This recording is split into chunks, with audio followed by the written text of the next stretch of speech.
تم پر ہو، یعنی جو تم مجھ پر بھیج رہے ہو وہ تم پر ہو۔ حضرت عائشہ نے جب سنا تو انہوں نے اندر سے پردے کی اوٹ سے چیختے ہوئے کہا وعلیکم السلام یا یہود ولعنت اللہ، اے یہودیو میرے شوہر پر تم موت بھیجتے ہو، تم پر موت ہو اور اللہ کی لعنت ہو۔ تو اللہ کے رسول نے حضرت عائشہ کو ڈانٹا تھا اور کہا تھا عائشہ یہ تم نے غلط کیا، عائشہ تمہیں ایسا نہیں کرنا تھا۔ حضرت عائشہ نے کہا اللہ کے رسول آپ نے سنا نہیں، آپ پر موت بھیج رہے ہیں وہ۔ اللہ کے نبی نے کہا عائشہ کیا تم نے سنا نہیں میں نے ان کو کیا جواب دیا؟ انہوں نے کہا السلام علیکم، میں نے کہہ دیا وعلیکم، جو انہوں نے مجھ پر بھیجا میں ان کو بھیج چکا ہوں، میں ان کو بول چکا ہوں، تم نے اپنی طرف سے زیادتی کی ہے، غلط کیا، جاؤ معافی مانگو تم۔ میرے پیارے ساتھیوں تصور کریں آپ اللہ کے نبی کتنا کم بولتے تھے، کم بولنے کو اپنی عادت بنائیے، ضرورت کے تحت بولیے، کیونکہ زبان سے ہی اکثر گناہ ہوتے ہیں، زیادہ زبان استعمال کرو گے پھسلے گی۔ اس لیے حضرت ابو بکر صدیق کبھی کبھی کان میں مسواک لگاتے تھے، یہ مسواک، نماز کا ٹائم ہوا مسواک کیا پھر کان میں لگا لیا، اس مسواک کو ایک بار اپنے داہنے ہاتھ میں پکڑے اور زبان کھینچ رہے تھے ایسے، اور مسواک زبان پہ مار رہے تھے ایسے۔ حضرت عمر نے کہا یہ کیا کر رہے ہو؟ کہا اس زبان کو سزا دے رہا ہوں۔ کہا کس بات کی؟ یہی زیادہ بولتی ہے، اس کو اوقات میں رکھ رہا ہوں، اس کو بتا رہا ہوں دیکھ اگر زیادہ بولنے کا کام تو نے کیا تو تیری پٹائی لگے گی اس مسواک سے۔ ایسا میں اس لیے کر رہا ہوں تاکہ زبان ہماری کنٹرول میں رہے، کیونکہ اکثر لوگ جہنم میں زبان کی وجہ سے جاتے ہیں۔ یہی وجہ تھی کہ اللہ کے نبی صلی اللہ علیہ وسلم نے جنت میں جانے والے لوگوں کی جب ایک لسٹ تیار کی تو ان نوجوانوں کو نہیں بھولا، فرمایا اے نوجوانوں تم مجھے دو چیزوں کی ضمانت دو، تم مجھے دو چیزوں کی ضمانت دو، میں تمہیں جنت کی ضمانت دیتا ہوں۔ من یضمن لی، کون ہے جو مجھے دو چیزوں کی ضمانت دیتا ہے؟ تم مجھے دو چیزوں کی گارنٹی دو، میں تمہیں جنت کی گارنٹی دیتا ہوں۔ صحابہ نے پوچھا اللہ کے نبی وہ دو چیزیں کیا ہیں؟ آپ نے فرمایا الفم والفرج، ایک منہ، ایک زبان، اور دوسری شرمگاہ یعنی زنا کاری۔ تم مجھے ان دو چیزوں کی ضمانت دے دو کہ میں زبان سے جو بھی بولوں گا سچ بولوں گا، کبھی جھوٹ نہیں بولوں گا، کبھی کسی کی غیبت نہیں کروں گا، کبھی کسی کی برائی نہیں کروں گا، کبھی کسی کی چغلی نہیں کروں گا، کبھی کسی کو تکلیف نہیں پہنچاؤں گا، اور دوسری اس بات کی گارنٹی دے دو کہ میں کسی کی ماں بہن بیٹی پر غلط نظر نہیں ڈالوں گا، اور اس کو کبھی غلط نظر سے نہیں دیکھوں گا، زنا نہیں کروں گا۔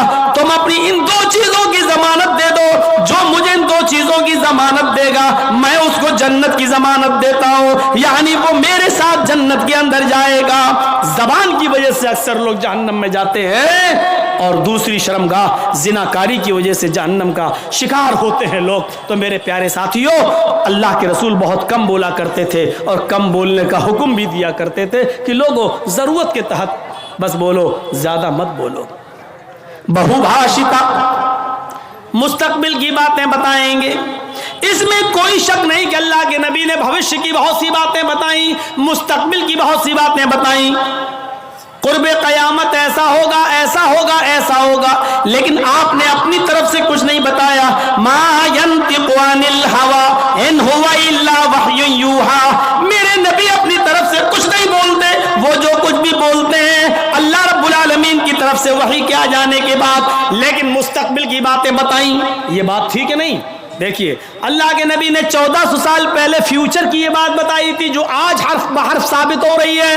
نساء کاسیات عاریات ممیلات ومائلات، ایک ایسا زمانہ آ جائے گا، ایک ایسا زمانہ آ جائے گا کہ تم دیکھو گے لوگوں کو، تم دیکھو گے عورتوں کو، تم دیکھو گے لیڈیز کو، تم دیکھو گے خواتین کو، تم عورتوں کو دیکھو گے کاسیات، دیکھنے میں تو وہ کپڑے پہنے ہوئے دکھائی دیں گی، بظاہر تو ان کے جسم پر کپڑا ہوگا،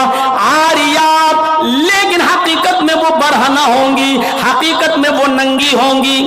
کپڑا تو پہنیں گی لیکن کپڑا پہننے کے باوجود وہ ننگی ہوں گی، وہ برہنہ ہوں گی. آج ان کے کپڑے دیکھ لو. چھوڑیے شادیوں کا حال، جلسے میں آنے والیوں کو دیکھ لو. عید اور بقرعید کے دن عورتوں کے پہناوے دیکھ لو، اور اپنی جوان بچیوں کو دیکھ لو جن کی عمر 10 سال سے بڑی ہے. یاد رکھیے گا 10 سال سے بڑی لڑکی کے اوپر پردہ فرض ہو جاتا ہے. 10 سال سے بڑی لڑکی کا پھر سر کا ایک بال بھی کسی غیر مرد کو نہیں دکھنا چاہیے. ہماری نظروں میں بہت معمولی بات ہے، چھوٹی ہے. اللہ کے رسول نے فرمایا تھا جب تمہارا بیٹا 7 سال کا ہو تو اس کو نماز کا حکم دو، اور 10 سال کا ہو تو نماز کے لیے زبردستی کرو، نہ پڑھے تو اس کو مارو پیٹو. 10 سال کے بعد قرآن و حدیث کے سارے احکام نافذ ہو جاتے ہیں. آج کل 10-11 سال کی لڑکیاں بالغ ہو رہی ہیں. ٹی ویوں پر سیریل ایسے آ رہے ہیں، موبائلوں میں ایسی واہیات چیزیں یوٹیوب وغیرہ پر، فیس بک پر آ رہی ہیں کہ ان کو دیکھ کر ہماری لڑکیاں جو کبھی 16-17 سال میں بالغ ہوتی تھیں آج 11-12 سال کی عمر میں بالغ ہونے لگی ہیں. اور یعنیت پھیل چکی ہے، شرم و حیا طاق پر رکھی جا چکی ہے. ورنہ تصور کیجئے ایک کپڑا جو جسم سے چپکا ہو، آپ کے پیروں سے چپکا ہوا ہو، اور وہ کپڑا آپ کے گھٹنے اور ران سے ہوتے ہوئے آپ کی کمر تک آئے، جس کو آپ لیگی کہیں، اور اس کے اوپر ایک کرتی پہن لی جائے اور اس طریقے سے مارکیٹ میں بازار میں شاپنگ کی جائے. ایسی عورت کو آپ کی نظر میں فیشن پرست کہا جا سکتا ہے، لیکن محمد رسول اللہ کی نظر میں یہ لڑکی، یہ عورت ننگی ہے، ننگی ہے، ننگی ہے. یہ کپڑے اے بھیا جس کو جانا ہو جلدی جاؤ یہاں سے، اور جس کو اٹھنا ہو بھی اٹھ جاؤ. ڈرامہ کر کے رکھ لیا ہے. اور بھی ابھی جس کو جانا ہو چلے جاؤ، ابھی بعد میں نہیں اٹھنے دوں گا، چاہے پیشاب یہی نکل جائے. جائیے ابھی نکل جائیے جس کو جانا ہو. آریات ہماری نظروں میں فیشن پرست ہیں، لیکن اللہ کے رسول نے ایسی عورتوں کو کیا کہا؟ ننگی. میں نے نہیں کہا. پوچھو ان علماء سے آریات کا مطلب کیا ہوتا ہے. کاسیات کپڑے پہنیں گی، آریات لیکن ننگی ہوں گی. ایسی عورتوں کے بارے میں کہا ہے ننگی ہوں گی. یہ ہاف آستینوں کے کپڑے یہاں چل رہی ہے، یہ کھلا ہوا ہے. ساڑیاں چل رہی تو ایسی کہ یہاں تک کا بلاؤز پہنے ہوئے ہیں، یہ کھلا ہے، پیٹ کھلا ہوا ہے.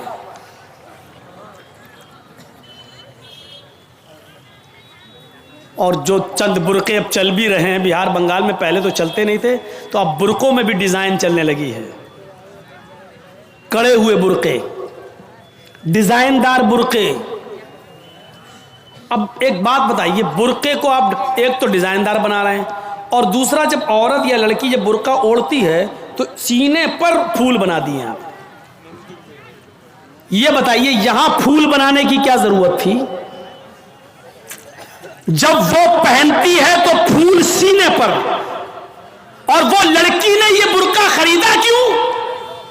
اس کا مطلب کیا ہے کہ وہ بھی اس لیے خرید رہی ہے تاکہ میرے پھولوں پر نظر. یہ سننا پڑے گا تمہیں نہیں، تمہارے باپ کو بھی سننا پڑے گا. جب تک میں اس کرسی پر ہوں، یہ اتھارٹی، یہ پاور مجھے اسلام نے دیا ہے، سننا پڑے گا. کیوں خریدا ہے اس نے یہ برقع؟ یو پی سائڈ میں آ جاؤ، لکھنؤ کے برقعے دیکھ لو، بمبئی کے دیکھ لو، حیدرآبادی برقعے دیکھ لو. قسم خدا کی اب برقعے نہیں رہ گئے. اب 60 سال کی بڈھی بھی اوڑھ لے تو ایسا لگتا ہے جیسے وہ 18 سال کی لڑکی جا رہی ہے. یہ برقعے ایک بار سچا واقعہ ہے. 60 65 70 سال کی بڑھیا ایسا ہی برقع اوڑھ کے چہرہ چھپا کے جا رہی تھی دھیرے دھیرے. بھائی بڈھی تھی، وہ دھیرے دھیرے چل رہی تھی. تو ایک لڑکا اس کا پیچھا کرنے لگا، 20-22 سال کا لڑکا اس بڈھی کا پیچھا کرنے لگا، کیونکہ جو سوچنے لگا برقع اتنا خوبصورت ہے تو برقعے کے اندر کتنا خوبصورت مال ہوگا، برقعے والی کیسی ہوگی، اس کا پیچھا کرنے لگا۔ بڑھیا دھیرے دھیرے چل رہی، لڑکا سمجھ رہا مجھے لفٹ دے رہی، میری وجہ سے دھیرے دھیرے چل رہی، جبکہ وہ اپنی کمزوری کی وجہ سے دھیرے دھیرے چل رہی۔ بڑھیا سمجھ گئی کہ لڑکا میرا پیچھا کر رہا ہے، تو تھوڑی دور چلنے کے بعد اس نے اپنا نقاب کھولا اور اپنی تتلاتی زبان میں بولی بیٹا۔ لڑکے کا تو موڈ خراب ہو گیا، کم بخت میرا تو معاملہ ہی گڑبڑ ہو گیا۔ بیٹا تو میرا پیچھا کیوں کر رہا ہے، میں تو تیری اماں کی عمر کی ہوں۔ لڑکے کو بھی غصہ آ گیا، کہتی بات میں اپنے لیے نہیں اپنے ابا کے لیے ڈھونڈ رہا ہوں۔ اب 60 65 70 سال کی بوڑھیوں کو ایسے خوبصورت برقعے پہننے کی کیا ضرورت؟ برقعوں کا مقصد جو کبھی تھا پردہ، لیکن آج ان کا مقصد بھی وہ نہیں رہ گیا۔ اللہ کے نبی کے زمانے میں ایک صحابی اللہ کے نبی کے پاس آتی ہیں، مسند احمد کی صحیح روایت، جن کی چادر کپڑے سے نیچے، ٹخنے سے نیچے، چپل سے نیچے زمین کی مٹی اڑاتی ہوئی آتی اور کہتی اللہ کے رسول میں اس چادر کو اوڑھ کر نماز پڑھنے جاتی ہوں۔ آپ نے کہا چادر اتنی نیچی ہونی چاہیے؟ اس نے کہا اللہ کے نبی کبھی کبھی زمین پر پیشاب و پائخانہ پڑا ہوتا ہے، گندگی پڑی ہوتی ہے، تو کیا میں تھوڑی سی اوپر کر کے پائخانہ گندگی کو کراس کر کے آگے نکل جاؤں؟ آپ نے کہا نہیں، دائیں سے نکل جا، بائیں سے نکل جا۔ کہنے لگی دائیں بھی مرد بیٹھے ہوتے ہیں، بائیں بھی مرد بیٹھے ہوتے ہیں، مجھے اسی گندگی کے اوپر سے نکلنا ہے، اے اللہ کے رسول اجازت دے دیجئے میں تھوڑا سا اوپر کر لوں اور نکل جاؤں، اس کے بعد نیچے کر لوں گا، جب گندگی کو کراس کر لوں گی تو چادر میں نیچے کر لوں گی۔ اللہ کے نبی کہتے ہیں اگر مرد دائیں بیٹھے ہیں بائیں بیٹھے ہیں تو اسی گندگی کے اوپر سے نکل جا۔ کہنے لگی اللہ کے رسول